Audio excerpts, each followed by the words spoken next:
Okay, Miss Lisa. Hello.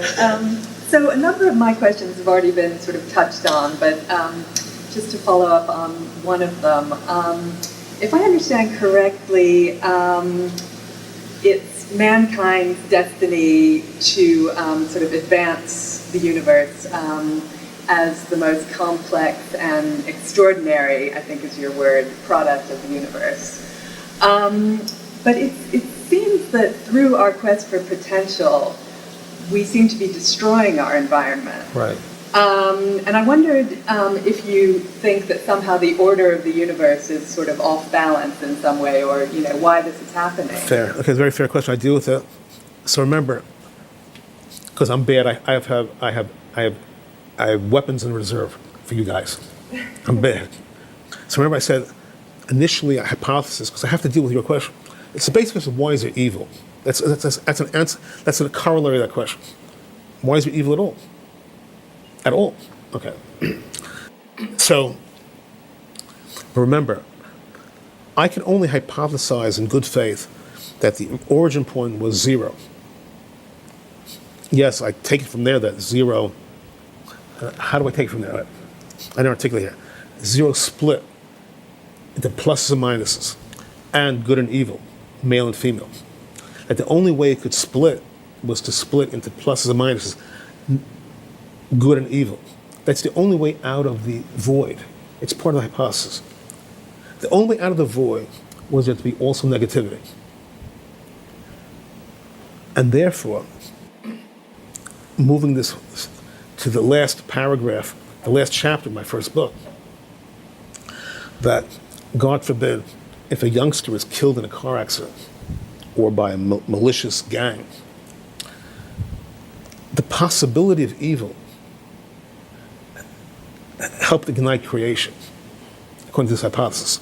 With no possibility for evil as well as good, there'd be no possibility of creation. That we all took that wager.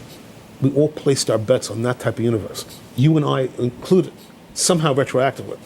We were all given a choice somehow, according to the hypothesis. You want a universe? There's going to be evil. There's going to be death and destruction. You don't want death and destruction? No universe. And that somehow, it's a hypothesis. I know it's like grand hypothesis. We somehow cumulatively decided to take that gamble, or to take that wager. We can accept evil, the possibility of evil, and in order for there to ignite a universe, that life trumps the possibility of death. That's the hypothesis. And that's the only way it works, the hypothesis. The hypothesis may be right or wrong, but that's the hypothesis, that we chose that path. It's on a grand level, we rejected the doorman hypothesis, the doorman option, not just monetarily. We rejected it in toto. We want life. To get life, we had to accept the possibility, pain, death, torture, sadism, you name it. That's the hypothesis. It was a cosmic wager. Okay, we keep going?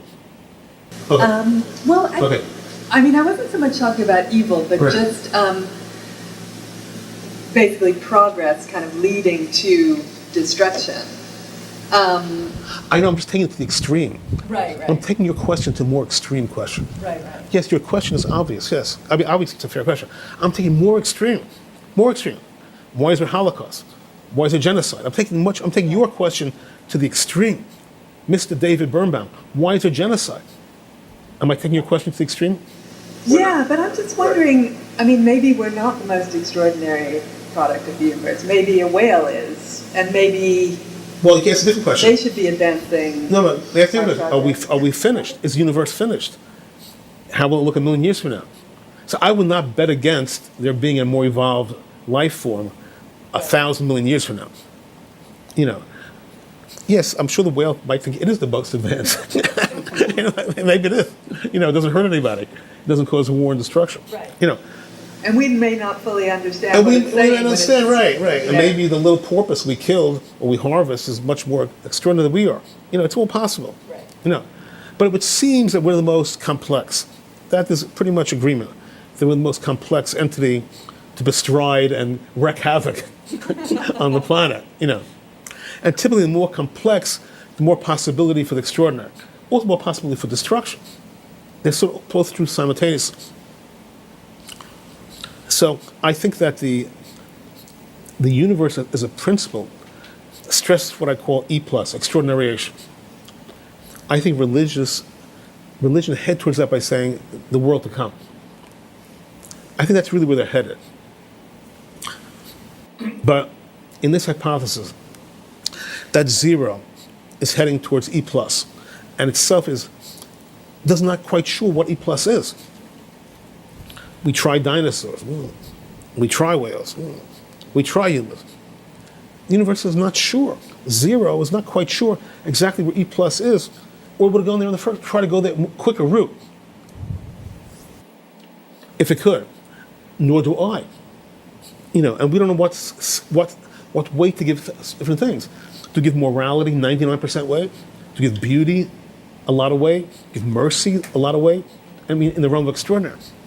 We ourselves don't know how much weight to give it. Do we give rich emotion? Do we give how much of the void, the universe, which keeps on expanding, by the way, as we speak, how much of the void it gobbles up? It's probably some combination, and that combination might be shifted. The universe itself might be, universe meaning we, as part of the universe also, might be tweaking. What combination of these different components leads us best towards E+? Is E+ ever reached? No. Remember that. It's always a goal. And it's an individual level also. We seek to optimize. I like the word optimize. We like to optimize our lives. We like to optimize our relationship. We like to optimize our finances. We like to optimize our fulfillment. We like to optimize our sort of beauty. We like to optimize our circle. On some level, we want to optimize our status. Maybe yes, maybe no, but many people are trying to optimize this whole package. It doesn't mean it's extraordinary, we're trying to optimize. But the universe as a whole is going for E+. It's trying to keep optimizing. Keep optimizing, maybe it reaches E+. Maybe it's closer and closer to E+. There was a Catholic philosopher, Teilhard de Chardin, and he had a thing called the omega point. Omega point is not E+ at all. It's more Christian doctrine, but it's a parallel concept. The Chardin has his devotees. I love the Chardin. I'm coming from a different construct, different religion. But I love him because he was so pure in his thought. He was banned from Jesuit practice for many, many decades. His works were only allowed to be published by the church after his death, actually. And his burial spot is not far from Bard College. When I had a little conference at Bard College on my books, they took us on a day trip to the Chardin's gravestone. Whoa! It was like a wow for all of us. But they're astute enough, Bard College, to value his gravestone. There I am touching the Chardin's gravestone. It was like too much to handle for me. I didn't expect it. I didn't realize it was on the agenda, the day trip. But it's a somewhat parallel concept. It's within Christian doctrine, like pure Christianity, whatever it is. There's a mega point. So it's obviously anomalous to me. But I appreciate its beauty. That the world, according to the Chardin, the world is heading towards that point, like fulfillment of pure Christian doctrine. I appreciate its beauty. Right? Of course, I appreciate parts because it's parallel to my little doctrine. Okay. My doctrine is universal. I'm clear, right? My doctrine is universal, can be applied to almost any ideology except like a genocidal ideology. Can be applied to any ideology, Buddhist, Jewish, Christian, you name it. Even agnostic, even soft atheistic, meaning soft atheistic says there's no God, but there might be direction to the universe. There's hardline atheism which says there's no direction to the universe. They've decided I'm their enemy. I am their enemy. I'm their fatal enemy, lethal fatal enemy. They fail. They fall with my philosophy. Because I say you can have a universe without class of God, but you can't have a universe without direction in particular, has potential. Now, see, the basic question in philosophy, yes or no, does the universe have direction? Yes or no, is there teleology to the universe? Meaning, is there direction to the universe? Yes or no? So Mr. Aristotle said yes, but he couldn't get too specific. The Church of England persecuted the academics of England for hundreds of years, maybe 1,000+ years. When the academics got the upper hand in England, they banned any thought of any direction whatsoever to the universe. But they threw out the baby with the bathwater. The church was brought to heel, the Church of England. But to make absolutely positively sure there's no possibility of getting anywhere near God, in their scheme of things, there's no direction whatsoever to the universe. Random universe. Nonsense. Total, complete nonsense. According to the doctrine of the atheist/randomness group in England, which is tiny but powerful because it controls many of the journals. A lot of the great journals were English journals, founded at a time that the church was overthrown, its power overthrown, controlled by hardline atheists. There's no direction to the universe whatsoever. If you breathe any direction to the universe, we will block your tenure anywhere in the world if we can. To that extent, to this day, to the extent they can.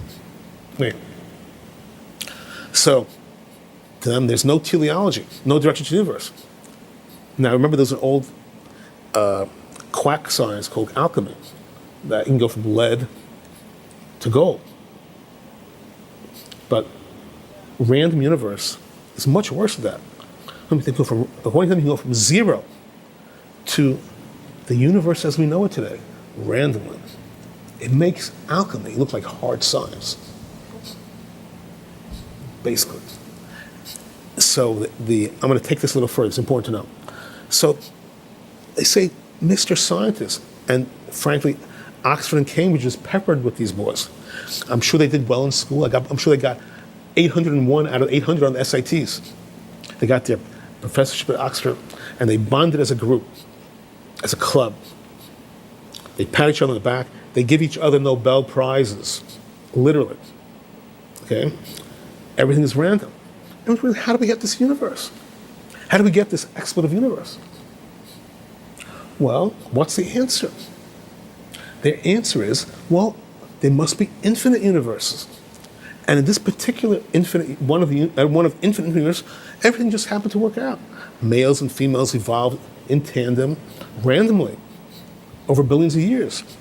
So for billions of years, males and females are able to get together. Yada, yada, yada. Everything just falls into place. But how do you get, according to them, they're infinite universe. Well, how do you get even one universe, Mr. Atheist? Let alone infinite universe. According to my hypothesis, my little hypothesis, you can't even have one universe without a quest for potential. Without that dynamic, you can't have one, let alone infinite. And you're getting that one through a directional concept, Q4P, right? Q4P for short. So don't tell me about your infinite universes. You can't even get to one universe.